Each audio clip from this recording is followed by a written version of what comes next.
Buenos días a todos. Y Buenos días también a todos, vaya bienvenidos. la maestra Abril Luche, ella es neuropsicóloga y doctora en Ciencias del Comportamiento. Buenos días, Abril, bienvenida. Hola, buenos días a todos. Y como siempre, Monique Amazon, Estrategia Digital, quien hace posible esta transmisión. Gracias, Monique, buenos días. Pues el día de hoy tenemos un poquito la segunda parte de un programa que tuvimos hace algunos meses, que hablábamos del envejecimiento, de qué pasaba con nuestro cerebro después de los 60, ¿no? Y concluíamos algunas cosas, como que como que crecer y ser adulto mayor no es sinónimo de demencia, ni que necesariamente tenemos que perder como las capacidades o las habilidades cognitivas. Sin embargo, bueno, sí hay funciones que se van perdiendo y que al final, cuando uno mantiene una vida saludable en general, pues bueno, los riesgos de perder nuestra memoria van disminuyendo. Y se quedaron muchas preguntas en el aire, ¿no? Y el día de hoy vamos a platicar para cerrar como esa parte, el cómo saber si tengo demencias. Entonces le doy la palabra a Abril Luche. Adelante, Abril. Hola, pues sí, era muy importante porque la vez pasada se quedó esta idea de el envejecimiento exitoso. Entonces ahora vamos a ver la otra. Primero que nada, yo quiero recordarles que este concepto de la demencia senil ya no existe. ¿Por qué? Porque ya nos hemos dado cuenta que las personas no necesariamente vamos a llegar a tener un problema de deficiencia o de deterioro cognitivo que llegue a afectar a nuestra calidad de vida y a nuestra forma de vida, ¿sale? Todos vamos a tener cierto deterioro, pero dentro de niveles normales. Ahora, sí es algo que hemos estado viendo que ha aumentado muchísimo, sobre todo porque ha aumentado nuestra esperanza de vida. Entonces, bueno, hasta 2015, que son los datos que tengo, 46.8 millones de personas vivían ya con demencia en el mundo. Estamos hablando de que el 5% de las personas con más de 65 años y 20% de las personas con más de 80 años. Ahora, otra vez, no todo deterioro es demencia. Y justo hay que distinguir mucho entre el envejecimiento normal y el envejecimiento patológico. El envejecimiento normal es algo que se va dando como de una manera continua, ¿no? Hay cierto deterioro, tenemos menos capacidad de memoria, tenemos menos capacidad de atención, menos capacidades motrices y de fluidez, pero nada que afecte a nuestro nivel de vida normal y sobre todo nada que sea demasiado abrupto. Cuando hay un envejecimiento patológico, ahí sí ya vemos que hay algo que sucede como todos los familiares lo pueden identificar, ¿no? Es algo que sucede en algún momento y que va progresando, es decir, cada vez se va haciendo peor, que esta es una parte muy importante. Entonces, bueno, si es difícil identificar las alteraciones fisiológicas, difícilmente un neurólogo o un médico les va a decir qué tipo de demencia es, hasta al menos después de 2 años de seguimiento, ¿sale? Entonces ahí es muy importante ir desde el principio, ir a estos chequeos e ir a ver qué está pasando para que podamos ir viendo si es que realmente hay un problema y sobre todo porque en estos momentos es cuando es más importante porque podemos detectar si algo es reversible, que esa es una parte muy importante de todo esto. Hay demencias que son reversibles. Demencias vasculares. Eso quiere decir si hay algún problema grave en la oxigenación del cerebro, que haya, por ejemplo, sobre todo personas que fuman mucho, que tienen enfermedades respiratorias o enfermedades cardiovasculares, que hacen muchos trombos, que ya han tenido una trombosis, que ya han tenido un infarto. Sabemos que hay problemas en la irrigación sanguínea que llega al cerebro y entonces es importante que si vemos estos deterioros cognitivos, vayamos al médico. Hay que llevarlo al neurólogo y es importante que se le hagan estudios porque en ese momento se pueden revertir algunas condiciones. Las hidrocefalias, si vemos que la persona está empezando a caminar rarito, como que arrastra los pies, así, y sobre todo, no caminaba así. Está teniendo problemas para controlar esfínteres, que también eso es muy notorio, ¿no? Y de la noche a la mañana algo está pasando y vemos este deterioro. Está muy desorientado o muy desorientado, no sabe qué onda, ni qué día es, ni ya de repente como que no sabe ni dónde está. Corriendo al neurólogo, corriendo, eso es una urgencia.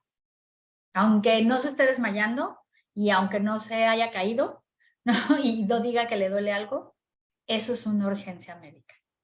Y también hay muchas que luego son bien difíciles de diagnosticar, que son desórdenes metabólicos o por virus o por algunos agentes infecciosos y bueno, cosas ya muy, muy raras, ¿no? Incluso hay una muy, muy rara como de intolerancia al hierro y bueno, cosas ya muy raras.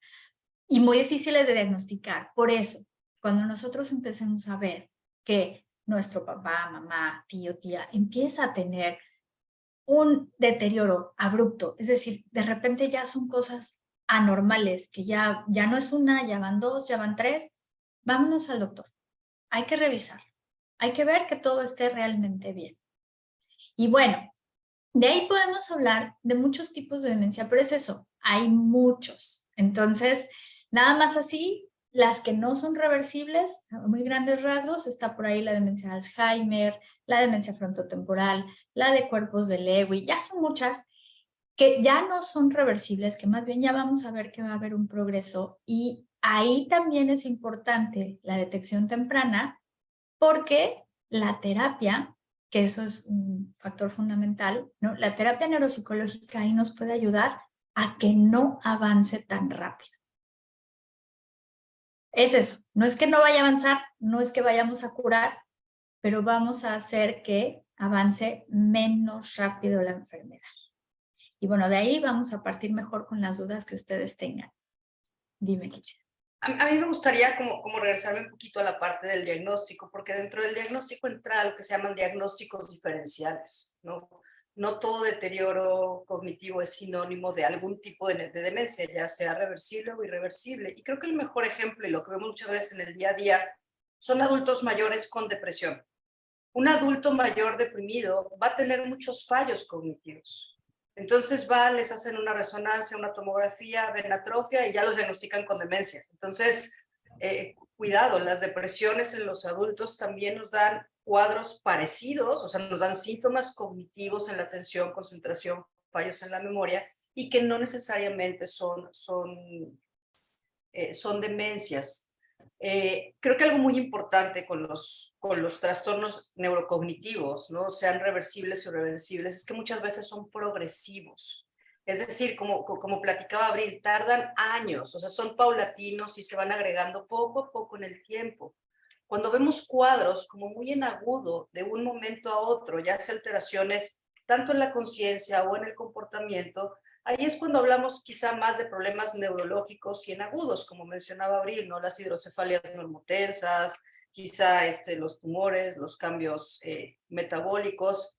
Yo creo que algo que pasa muy desapercibido y es importante, y qué bueno que lo mencionó Abril, son las hidrocefalias. Un porcentaje muy importante, por ejemplo, de adultos mayores que tienen caídas, que empiezan a tener caídas por alteraciones en la marcha, lo que tienen es hidrocefalias. Entonces, más que urgencias psiquiátricas, incluso son urgencias neurológicas. Entonces, ¿qué nos ayuda a determinar un poquito hacia dónde va el problema? También como la parte si es aguda o si va de poquito en poquito, ¿no? Y ya una vez que se tiene como la sospecha y se descartó como algún problema neurológico, pues entra una parte que Abril nos va a explicar en un momento, ¿no? Que es como todo el protocolo que se tiene que hacer para saber hacia dónde vamos, no solo con el tratamiento, sino también con algún tipo de rehabilitación y también para preparar a la familia, ¿no? Porque a mí me parece muy cruel que de pronto solo porque ya no tienen, porque empiezan a tener fallos en la memoria, ya les dicen tienes demencia y resulta que no son demencias, ¿no? Entonces,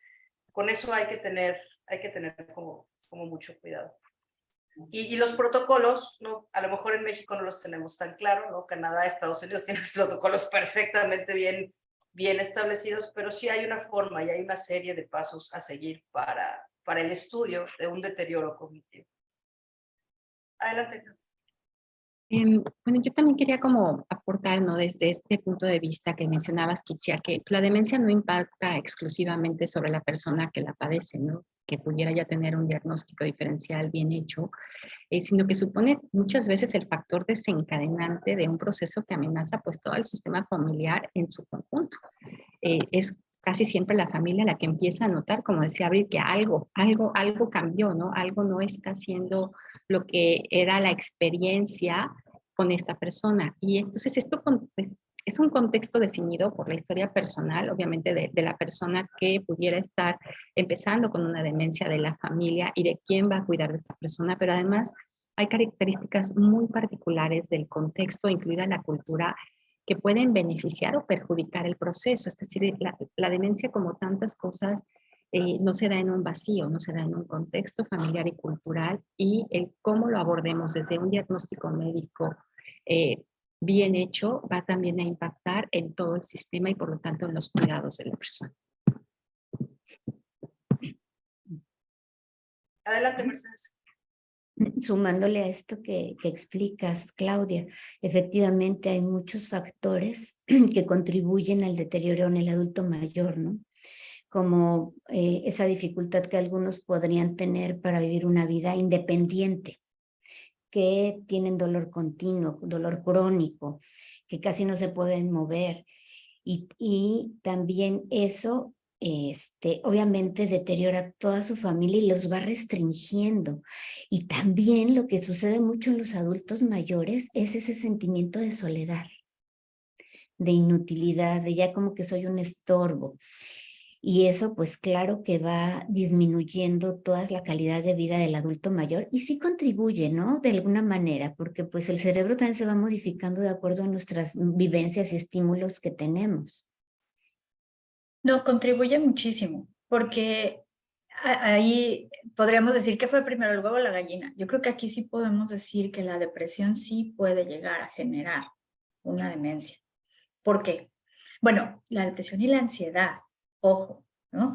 Tanto depresión como ansiedad, y eso se ha demostrado ya, pueden llegar a generar mucha pérdida neuronal, que los médicos le llaman atrofia. ¿Y eso qué es? Pues que se nos van muriendo las neuronas.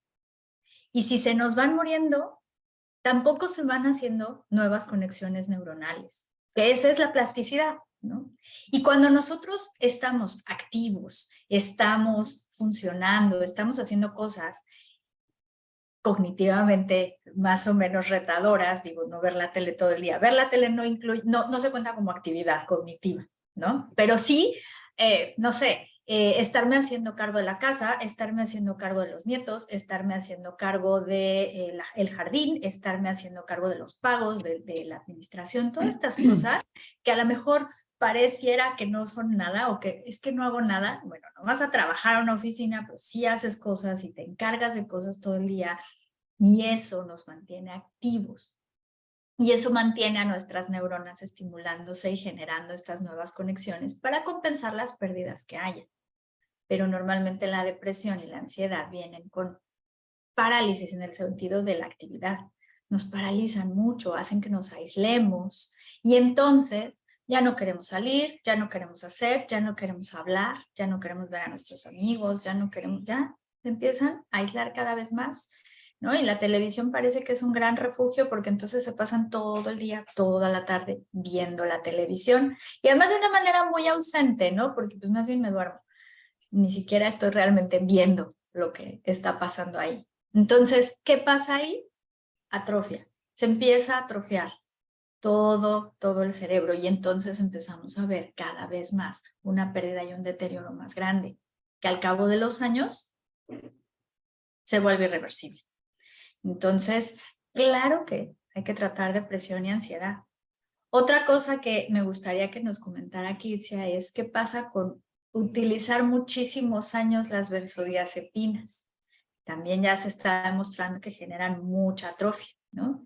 Y es ahí también donde tenemos que empezar a tener cuidado. Es decir, no nada más hay que tener cuidado cuando tenemos hipotiroidismo o hiper, o cuando tenemos algún síndrome metabólico, como la diabetes, etcétera, porque eso también puede llegar a generar deterioros cognitivos.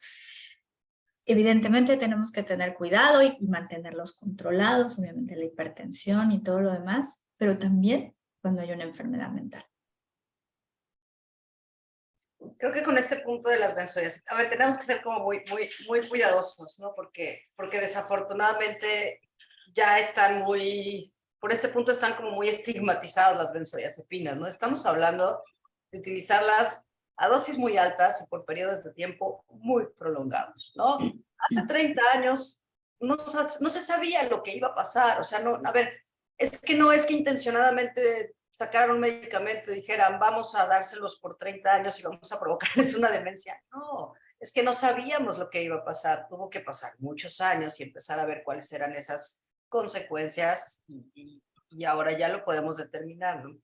Sin embargo, las benzodiazepinas siguen siendo una herramienta muy útil cuando se utilizan adecuadamente, a dosis cortas, por periodos de tiempo corto, con un seguimiento, con un cuidado. Y tampoco significa que todas las personas que tomen benzodiazepinas van a tener demencias, ¿no? En algún momento. Y porque esta información es muy importante, porque entonces hay afuera como el vox populi de ya no las tomo porque me va a dar demencia, ¿no? Ya no las, no, cuando están indicadas, toca tomarlas a largo plazo, por dosis muy altas, ¿ok? Tristemente hay personas que llevan 30 años tomando benzodiazepinas que a lo mejor ya son personas mayores, no tienen algún tipo de demencia, no podemos, o sea, si hay un deterioro cognitivo, no podemos echar la culpa completamente a las benzodiazepinas, pero también es una realidad que ya no pueden vivir sin la benzodiazepina después de tanto tiempo. O sea, tampoco es como de, ya tengo un problema cognitivo, es por usarlas por tanto tiempo, entonces ahora las quitamos todas, ¿no? Los matamos de la abstinencia, ¿no? Entonces, más bien, hay personas que pues ya están en ese punto y toca como darles el mejor tratamiento, ¿no? Pero sobre todo a personas jóvenes, ¿no? Es donde tenemos que tener cuidado. Adelante, Mercedes. Sí, oye, bueno, Abril, que el experta aquí en lo que es neurológico, la demencia es como de ida y vuelta, ¿no? Yo así se me ocurre como explicarlo, porque hay estudios que muestran cómo hay una relación entre el sentimiento de soledad y la presencia de psicopatologías como es la depresión. Y el deterioro cognitivo, pues se acelera por la depresión. Y la soledad lleva a una depresión, ¿no? Y a otros sentimientos muy fuertes como es la tristeza, la frustración, la impotencia de ver cómo va mermando todas tus capacidades. Además, el sentimiento de soledad es considerado como problema de salud pública, porque lo han relacionado con niveles muy bajos de bienestar y la disminución de la calidad de vida, ¿no? Entonces, es eso que ya mencionábamos, ¿no? Cómo el ambiente va influyendo en todo esto. Como dices, interactúa, ¿no? Sí, interactúa. Va y viene. Interactúa, va y viene, ¿no? Adelante, Claudia. Y hablando pues de esta retroalimentación, es importante considerar que pues las demencias sitúan a las personas en posición de vulnerabilidad, ¿no? Entre otras por la reducción de sus recursos cognitivos. Esta vulnerabilidad reduce su umbral de estrés. Estímulos que en condiciones normales, entre comillas, no provocarían malestar, aquí sí tienen efectos. Y la forma en que las tratemos hay pues desde infantilismos, hostilidad, invalidaciones, cambios en rutinas, sobreestimulación, son situaciones que pueden disparar reacciones que hoy se conocen como signos y síntomas pues, conductuales y psicológicos de la demencia, ¿no? Como decías, es de ida y vuelta. Entonces, pero son indicadores de malestar, de sufrimiento, de esfuerzos por lograr sentirse mejor. Y lo que pasa es que ahí restringir actividades o realizarlas por ellos o sobreestimular para que hagan cosas que de pronto ya no puede de todas maneras acelerar procesos de deterioro y esto favorece una vez más también el ánimo depresivo y solitario de las personas. Entonces es como una gran masa compleja que se retroalimenta y que no se espera que lo hagamos perfecto, pero sí se espera que recibamos un apoyo más amplio del contexto en el que vivimos y la familia, porque si no nos sentimos muy solos y muy aislados. Tanto la persona que está cursando con una demencia, que puede empezar como este disparador, como para toda la familia que se ve en la necesidad de responder. Adelante, Abril. Yo creo que aquí podemos empezar a hablar justo de estos tipos de demencia, ¿no? Que hace rato decían. Porque puede haber todo es pérdida de memoria. La mayoría de las veces pensamos que la demencia y el deterioro cognitivo son pérdida de memoria. Puede haber En algunos casos, ¿no? Sobre todo se empieza a mostrar, bueno, empezamos a ver en los pacientes que hay sí muchos olvidos que se van ya más allá del, siempre se me olvida dónde dejo las llaves, ¿no? O, ay, es que voy subiendo las escaleras y ya cuando llego ya no me acuerdo a qué, eso es normal. Ahí estamos hablando de algo a todos y más bien tiene más que ver con estrés y ansiedad que con problemas de memoria.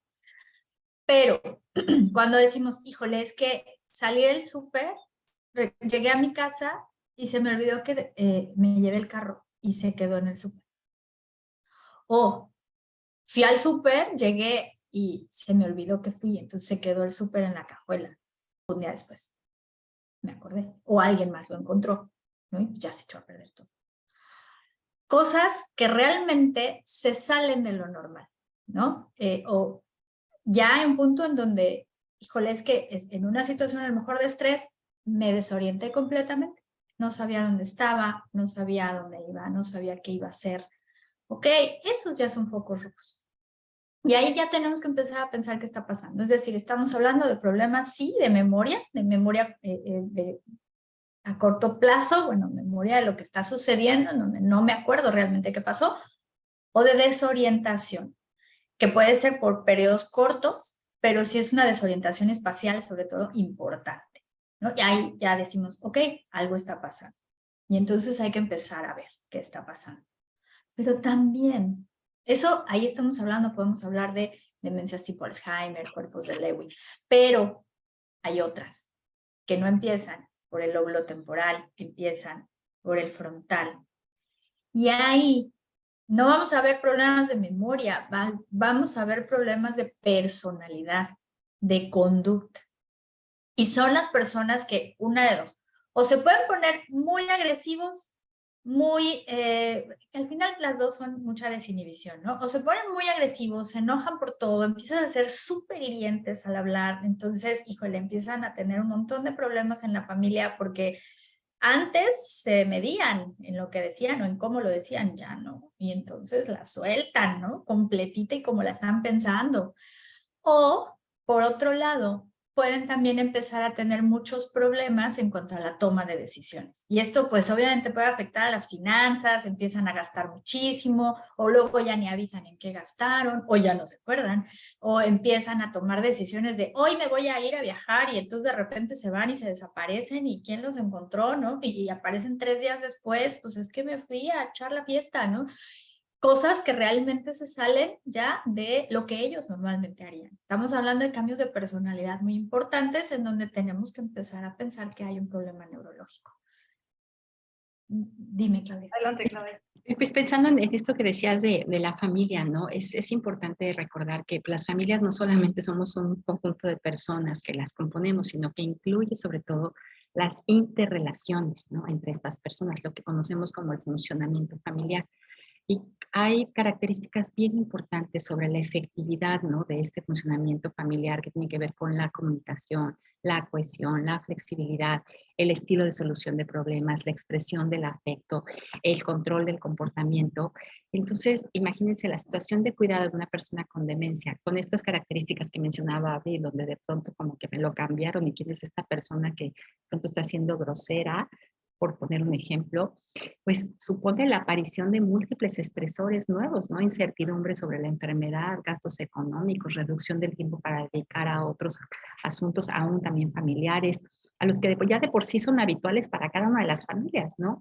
Entonces, vamos a decir, el caldo de cultivo para que esto pueda ir en deterioro es muy amplio. Por supuesto, el sistema familiar no es solo una fuente de estresores y conflictos añadidos al cuidado de una persona con demencia, sino que también pues puede ser una plataforma de recursos y fortalezas esenciales, ¿no? Para afrontar estresores importantes como la tarea de cuidar a una persona, a un familiar, a una persona querida que empieza a mostrar síntomas de demencia. Adelante, Mercedes. Creo que aquí es muy importante esta psicoeducación, esta educación, este conocimiento del tema, porque lo que pasa no es que sea mala voluntad, ¿no? Tú cuando están viendo estas conductas, la verdad es que arde Troya, ¿no? ¿Cómo se te ocurrió irte? ¿Cómo se te ocurrió viajar? ¿O por qué eres agresivo? ¿O por qué esto?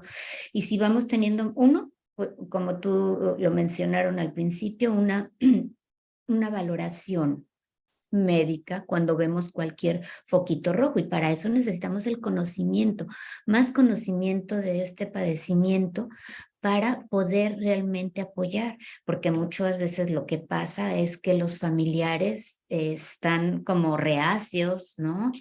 A admitir eso. Y por otra parte también la persona que lo padece, dependiendo, como mencionabas, Abril, el tipo de demencia que tenga, pero si tiene sus lapsos de conciencia, eso es lo más fuerte, ¿no? Porque también les cuesta trabajo ir limitando su vida. Y hay que atender mucho esto, pues siempre estamos insertados en una familia, por lo regular, ¿no? En la teoría es como lo ideal, no siempre, creo que tendríamos que quitar esa palabra porque hay muchas personas mayores solas. Y atender también a la familia creo que es muy importante.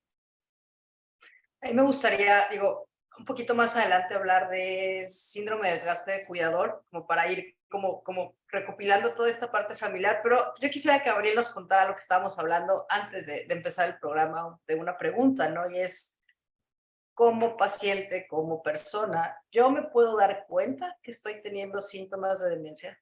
O sea, porque a lo mejor la gente alrededor sí, pero yo puedo ser consciente de que tengo un deterioro cognitivo, que empiezo con algo. Es un tema muy triste. Sí, básicamente sí, en los estadios tempranos. Sobre todo, bueno, como decías, Mercedes, a veces este nivel de conciencia y este nivel de orientación va y viene, ¿no? Sobre todo en los primeros estadios, entonces se van dando cuenta, claro que sí. Depende mucho del tipo de demencia y cómo va a ir progresando la enfermedad. Cuando ya estamos hablando de estadios más avanzados, las personas que empiezan pues ya a perder, bueno, que tienen problemas en temporales en los hipocampos y que empiezan a perder la capacidad de registrar información nueva, porque no pierden la que tenían, ¿no? Entonces, les cuesta trabajo recordar que ya comieron, que ya desayunaron, lo que ya hicieron hoy y demás. También pierden esta capacidad de orientación y de reconocer la situación actual en la que están.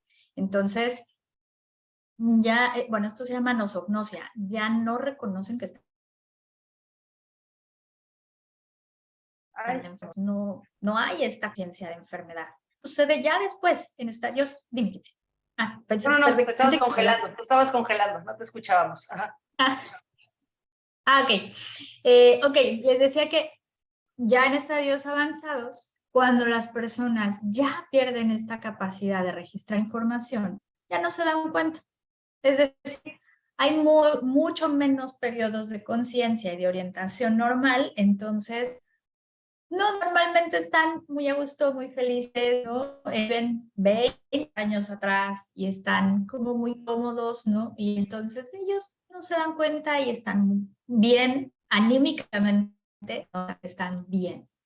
A veces hay estos periodos de conciencia donde se dan cuenta y ouch, pero normalmente están tranquilos, ¿no? Bien, contentos. Cuando la demencia empieza del otro lado y no tenemos tantos problemas de memoria, sí se dan mucha más cuenta de lo que está pasando, reconocen mucho más lo que está sucediendo y es que empiezan las depresiones muchísimo más terribles, ¿no?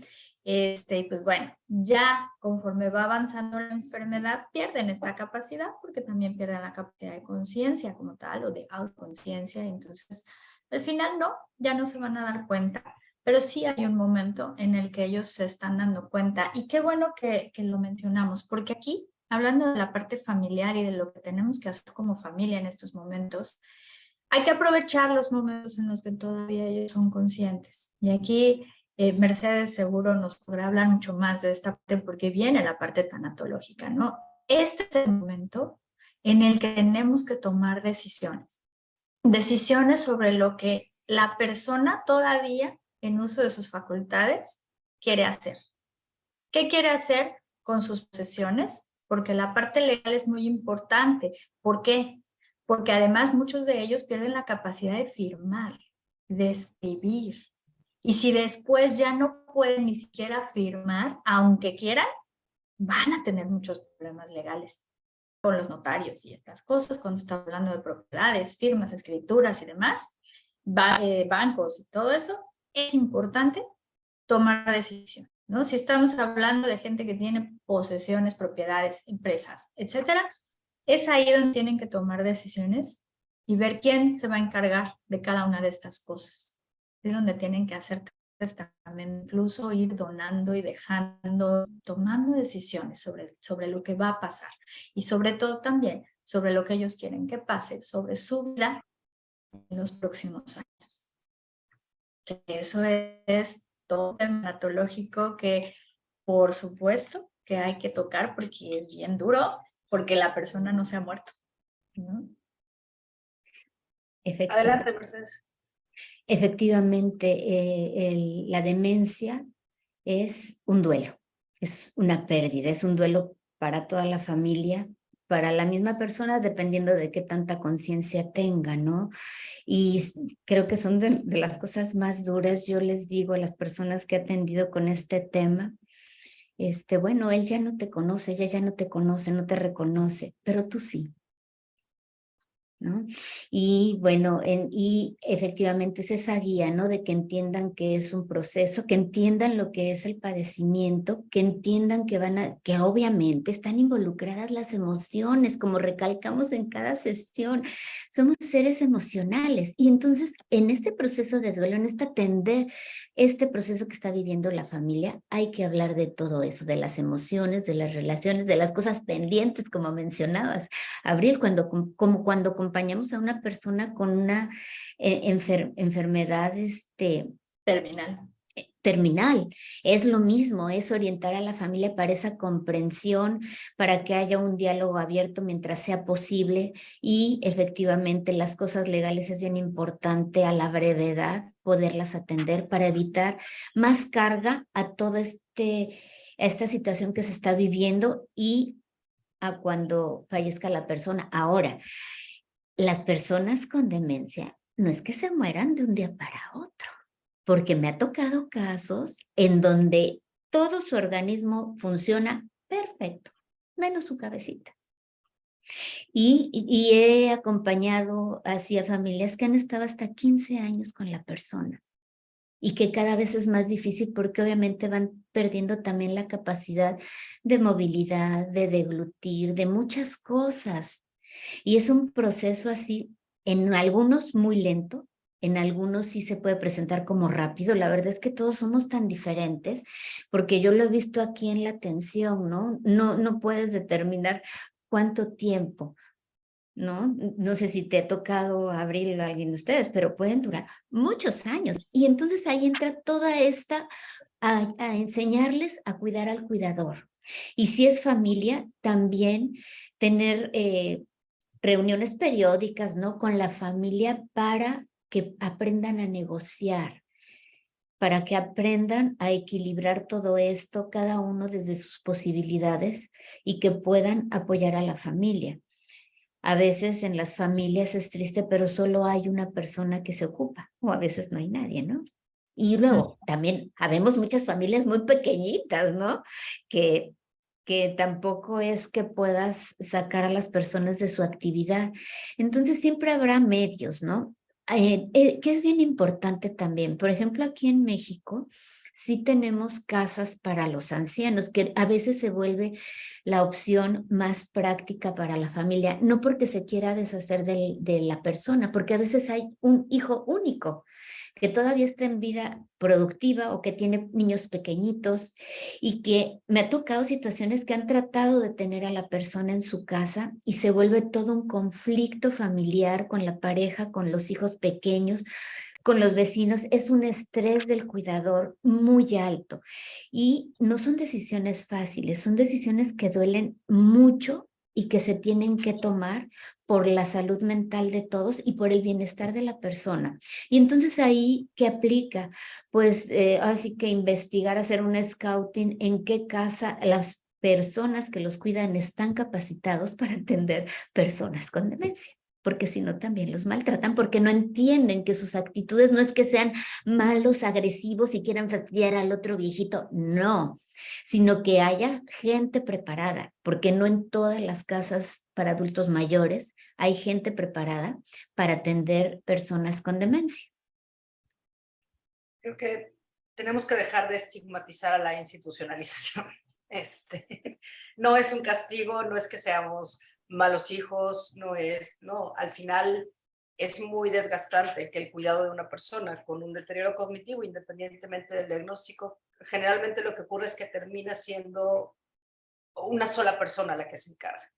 Y esa persona de pronto desarrolla un burnout, literalmente, ¿no? Se quema por los cuidados que implica y eso nos lleva a depresiones, ansiedades, a veces se llega hasta el maltrato hacia el mismo enfermo, pero no porque la persona sea mala, sino es resultado de este desgaste que ya tiene. Entonces, la institucionalización tenemos que aprender a verla siempre como una opción y una institucionalización muchas veces temprana, porque las mismas casas de retiro, cuando ya están en etapas muy, muy avanzadas, ya no lo reciben, ¿no? Porque en realidad ya son etapas muy terminales donde solo están esperando a que deje de respirar o que en algún momento se ahogue, o sea, que son las complicaciones por las que muere alguien con demencia. Entonces, creo que siempre considerarlo y nunca verlo como un castigo, ni mucho menos sentir culpa, ¿no? De soy un mal hijo, soy una mala hija. No, pues yo creo que es calidad de vida tanto para el enfermo como para la familia.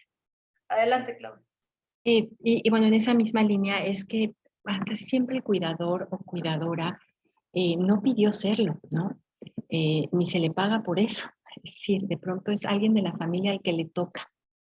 Y en ese sentido puede haber todavía también muchas cuestiones que van con una sobrecarga, con dejar tu vida como la habías previsto, es decir, un efecto en tu vida social y personal, hay sentimientos de culpa, carga, competencia, dependencia, es decir, no es nada más procesos depresivos y de burnout como tal, sino la consideración de que por lo general se asigna a un cuidador o cuidadora a la que se supone que le toca con sistemas familiares y culturales y que no necesariamente se le reconoce, se le aprecia, se le remunera por ese trabajo. Y yo no quiero dejar de que Abril nos cuente algo como muy importante, ¿no? Ante la sospecha de un deterioro cognitivo, Abril, ¿cuáles son esos pasos, ¿no? ¿Qué es lo que se tiene que hacer? A ver, ya sospecho que mi familiar pudiera estar teniendo un deterioro cognitivo, algún tipo de demencia. Ordenadamente, ¿qué es lo que tenemos que hacer? Paso número 1, ir al neurólogo, porque son ellos los que tienen que definir los estudios que hay. ¿Por qué? Porque primero tenemos que ver si estamos frente a algo que pudiera ser reversible o no, ¿no? Sí. ¿Te puedo interrumpir tantito? ¿Te puedo interrumpir? Ojo, si yo voy al neurólogo la primera vez, ¿no? No traigo un estudio de imagen, no tengo nada, y salgo con tratamiento para la demencia, por ahí no va. ¿No? O sea, porque es que, y qué bueno que lo mencionas, Abril, porque es mi pan de todos los días. O sea, sospecho un deterioro neurocognitivo, pido una imagen, los mando, y sin más estudios ya me salen con su memantina, que ya con diagnóstico de demencia, ya prácticamente desahuciados. Entonces, ¿qué es lo que haría un neurólogo sensato en esa primera valoración? Gracias. Sí, porque además a mí me parece que lo que pasa es que no creen que los medicamentos, y estoy hablando de verdad de creencias del médico, que no creen que los medicamentos vayan a hacer algo o les vayan a funcionar en algo, ¿no? Y entonces, pues, ¿qué importa? Se lo mando, pues no le va a pasar nada, da igual, ¿no? Pues, no estamos hablando de eso. Pero bueno, ¿qué es lo que tiene que hacer el neurólogo? Primero, ver si estamos hablando de un problema cardiovascular, de un problema metabólico, de un problema de hidrocefalia. Entonces, ¿qué es lo primero que debe de hacer? Mandar estudios de imagen, estudios de resonancia y estudios de los normales, de sangre y demás, porque van a ver toda la parte metabólica, ¿no?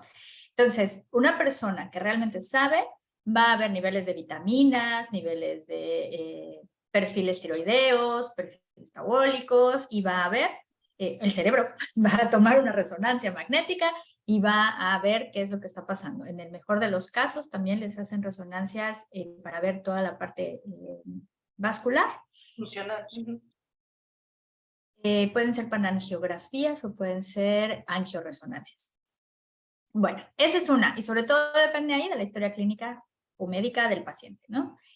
Bueno, entonces, eso siempre, tanto con psiquiatras como con psicólogos, ¿no? Perdón, bueno, también, pero con neurólogos, ¿no? Si les mandan tratamiento a la primera sin mandarles estudios, aguas, cambien de especialista, por favor. Y entonces, y entonces uno de esos estudios son las pruebas neuropsicológicas, porque esto se hace así. Vamos a ver el cerebro, pero vamos a ver cómo está en foto y cómo está funcionando.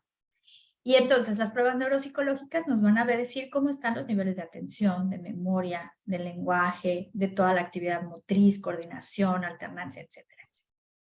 A partir de ahí, entonces, el médico va a decir o definir un tratamiento y vamos a definir qué tipo de terapia se necesita. Normalmente se necesita o una psicoterapia, si estamos hablando de más bien niveles de ansiedad y de depresión muy altos, o una terapia neuropsicológica que ayude ya a el deterioro cognitivo, si es que todavía es leve, muchísimo mejor, o las dos, porque muchas veces en esos momentos se necesitan las dos, cuando estamos hablando de estadios tempranos, por todo lo que ya comentamos antes.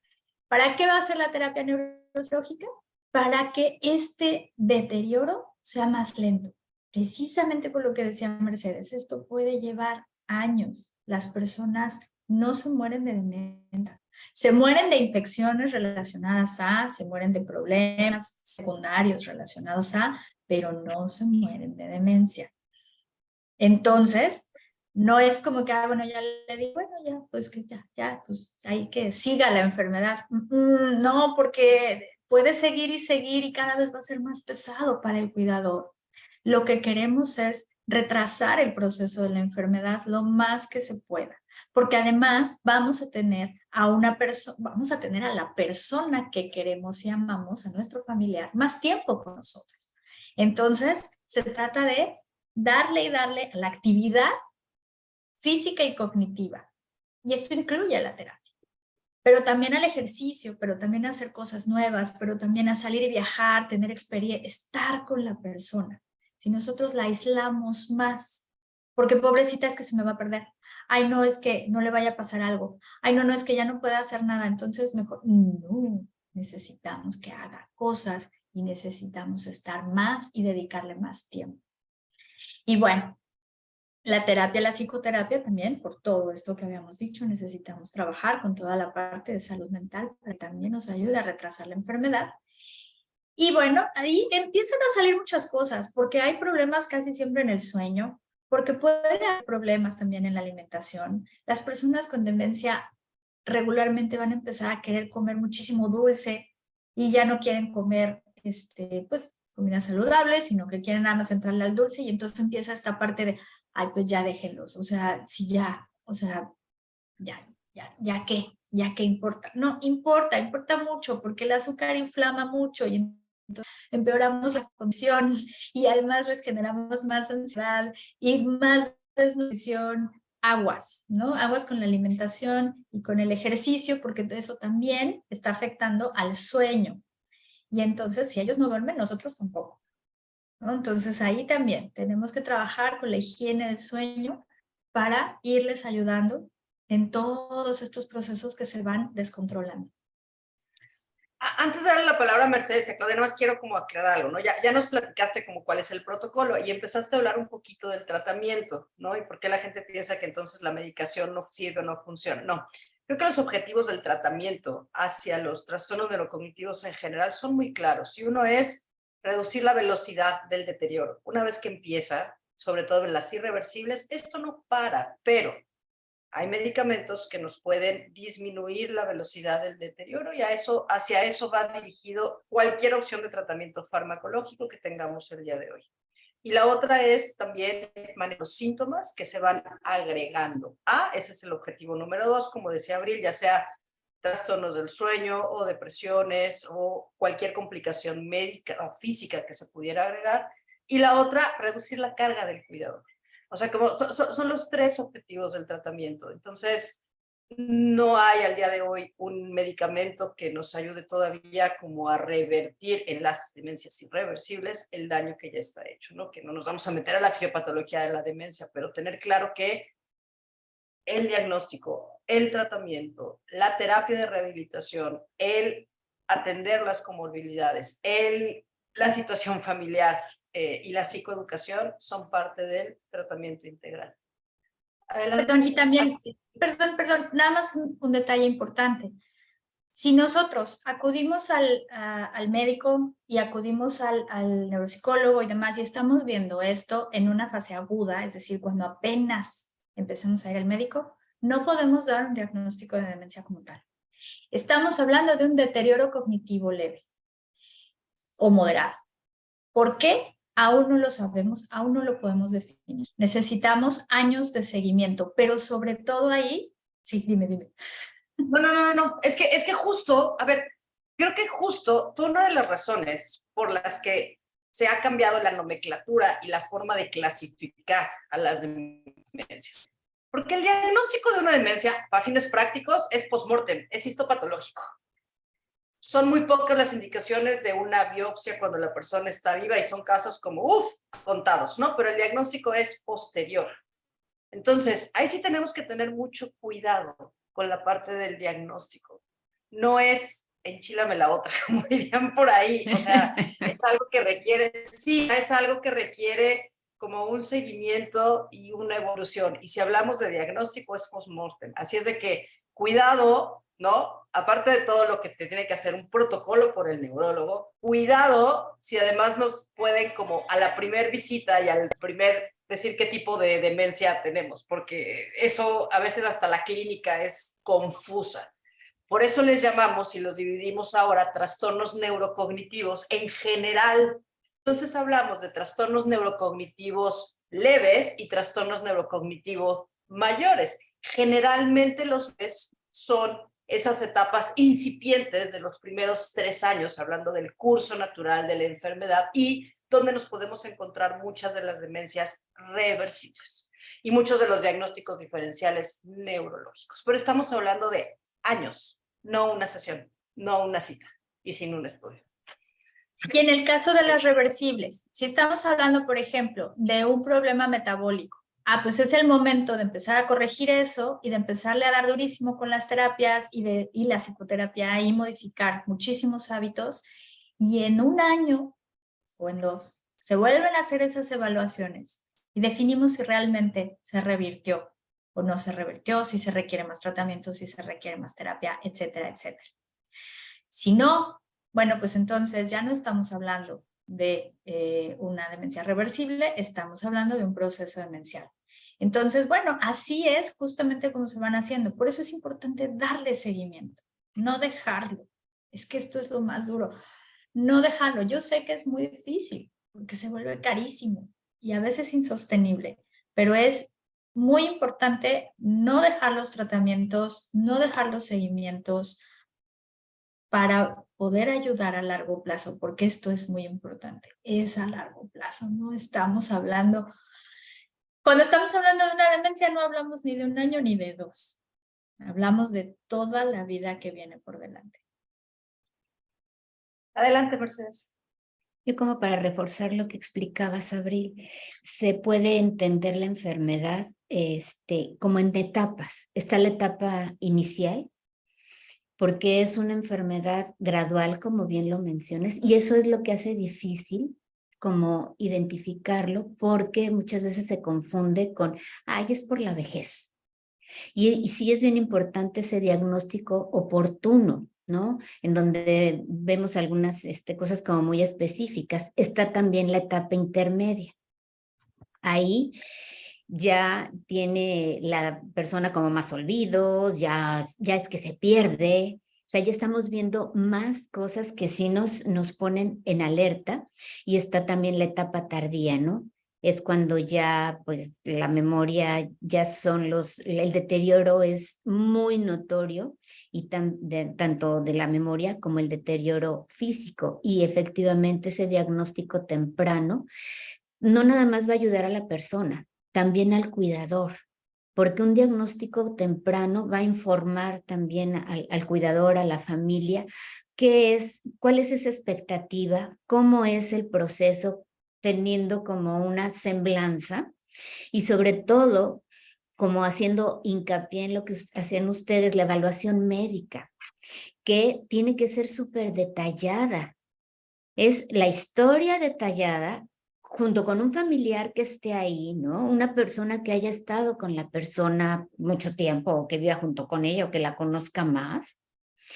El examen de cómo está su estado físico, exámenes de laboratorio, de imagen, pruebas neuropsicológicas, como lo mencionabas, Abril, y también es importante poder excluir condiciones de enfermedades que también ya lo habías mencionado, ¿no? Que hay enfermedades que causan esa pérdida de memoria, como son las infecciones, como la disfunción de tiroides, ¿no? En algunas. Y a partir de eso, entonces ya poner manos a la obra. Efectivamente, es una atención, ay, se me fue la palabra, multidisciplinaria para que la persona pueda tener esa calidad de vida. Adelante, Claudia. Fíjate que a pesar de que se asume, ¿no?, que el cuidado debe conceptualizarse como un gran sistema con una íntima relación entre los componentes, el cuidador, la persona que padece la enfermedad, la familia, el sistema familiar a su vez en este contexto asistencial que yo mencionaba al principio, servicios sociales de salud, profesionales, social, cultural, económico y político. La realidad es que hay prácticamente nulos estudios, ¿no?, o apenas algo que confluye el ambiente o el ámbito de los sistemas familiares, de enfoque sistémico, la gerontología en general, el estrés y afrontamiento de los cuidadores. A pesar de que se reconocen las relaciones y este cuadro integral, la realidad es que sigue siendo bastante individualista, ¿no?, por los enfoques, especialmente en terapia, que se recomiendan. Y entonces queda una parte que no se atiende y que influye y retroalimenta también el proceso de desgaste, no nada más de la persona que cursa la demencia, sino del sistema completo, ¿no?, con estas dificultades, diferencias, a veces ya inamovibles, ¿no?, que suceden en las familias. Entonces creo que también nos falta, como ya entiendo que es un mundo de alternativas terapéuticas que se requieren y un gasto que probablemente no se pueda afrontar, un sistema de salud que sin duda está colapsado, pero que donde se han hecho estas intervenciones integrales, sistémicas, todo mejora para todos, ¿no? Individualizar el proceso no ha sido la mejor respuesta.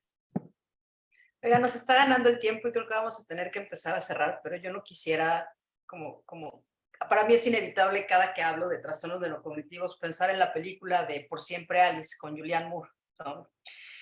Una mujer muy brillante, muy inteligente, que al final ella se da cuenta que empieza con un trastorno neurocognitivo y no, quizás sí es impresionante e impactante ver cómo lo va viviendo ella y cómo lleva su propio proceso de duelo, pero aquí entra algo ético muy interesante que al final se está haciendo, ¿no? Que son estos diagnósticos genéticos para saber si voy a tener algún tipo de demencia que tenga una carga genética importante, sobre todo cuando estamos hablando de los trastornos autosómicos dominantes, como lo es demencias muy específicas, que son estas que empiezan a etapas muy tempranas y que tenemos un componente familiar muy importante.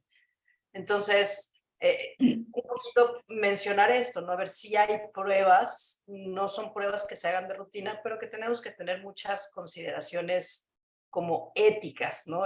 Yo más bien lo voy a dejar esto como abierto, ¿no? Me va a cambiar mi vida si sé que a etapa muy temprana voy a empezar con una demencia, o mejor espero a que llegue, o tengo o no tengo hijos por lo que les pueda yo transmitir por ser una carga genética tan importante. Y este es otro mundo como muy nuevo todavía en la parte de los trastornos cognitivos, que son los diagnósticos genéticos, ¿no? Yo lo dejo ahí como, eso seguramente nos daría para otro programa. Entonces, pues vamos a las conclusiones. Adelante, Mercedes. Bueno, aquí hablando como que dices de esa prevención, ¿no? Hay cosas que se pueden hacer, ¿no? Yo digo, en lugar de preocuparte, ocúpate. Y aquí entra mucho esta técnica del mindfulness, porque precisamente la meditación del mindfulness ayuda a desarrollar capacidades, ayuda en la parte cognitiva. Y eso la verdad es que da calidad de vida. No es que la hagan con una vez ya van a tener un resultado, sino que No, ni que realmente con está mindfulness no vayas a tener un trastorno neurocognitivo. No, que tampoco, tampoco les digo, no crean que es la panacea, es una herramienta más que te puede sumar a tu vida, Y hay muchas investigaciones en donde se ven cómo las funciones cerebrales, específicamente lo que es emociones, percepciones, se maduran o crecen, se fortalecen. Y eso pues va a hacer también que tu vida sea un poco mejor, la terapia ocupacional. Hay muchas cosas preventivas, ¿no? Cuando se llega a la vejez, a veces la gente, y vejez entre comillas, gente de 64 y que sienten que ya pues su vida hasta ahí llegó, en lugar de darle otra vez este refresh. Yo le digo, imagínate, si la expectativa de vida son 87 años, todavía, ¿qué vas a hacer en 47 años? ¿Qué vas a hacer en 43 años, no? Solo esperar a ver si te toca que llegue la muerte o no. Y entonces es también ese cambio cultural, ¿no? De hecho, hay investigación desde el año 2000, ya investigaciones sobre psicología positiva y lo que es la psicología de la vejez, en donde se procura y se invita a hacer ciertas cosas para tener un envejecimiento lo más sano que sea posible. Y como bien dices, Kitsia, no quiere decir que si ya tienes ahí algo, se vaya a evitar. Sin embargo, sí nos va a mejorar y a prolongar esa vida con calidad. ¿Alguien nos quiere hacer algún comentario final? Pues igual sobre la prevención. Definitivamente, y ya lo sabemos, ¿no? Hacer ejercicio, dormir bien y comer bien nos va a ayudar. Por supuesto que sí, porque va a hacer que no tengamos problemas cardiovasculares, va a hacer... No hablamos de la apnea del sueño, ¿no? Las personas que se quedan sin oxígeno porque roncan mucho, porque no están respirando bien durante el sueño, pueden llegar a desarrollar demencia, claro que sí, porque se les están muriendo las neuronas día con día, entonces dormir bien es fundamental. Entonces, eso lo podemos hacer, claro que sí. Si hay problemas de sueño, si hay problemas de alimentación, si hay problemas de sobrepeso más, hay que tratarlos, porque sí nos pueden llevar a mucho más, a cosas peores que la muerte, ¿no? Y luego, del otro lado, la salud mental. Todo esto que mencionaba Mercedes es ayudar a nuestra salud mental. Y ya lo dijimos, ansiedad y depresión van a generar problemas a nivel cerebral. Entonces, si nosotros hacemos todas estas técnicas, la que quieran, la que más les guste, con la que más comulguen, pero si todo esto ayuda a su salud mental, trabajen en ello para que puedan mejorar la condición de su cerebro. ¿Algún otro comentario? ¿No? Bueno, pues muchísimas gracias a todos los que nos acompañaron, nos hicieron comentarios. Muchas gracias, voy en orden como las veo. Mercedes, Claudia, Abril, muchas gracias, Monique, de Amazon Estrategia Digital, quien hace posible la transmisión. Les recuerdo que el programa queda grabado en Facebook, YouTube, Instagram, y lo pueden encontrar como brainandmind.mx. Si alguien desea contactar con alguna de las integrantes del equipo, puede encontrar toda la información de cada una en la página brainandmind.mx. Y nos vemos la próxima semana, misma hora, por los mismos medios, para hablar de depresión estacional versus blues navideño. Muchas gracias y hasta la próxima. Bye. Hasta luego.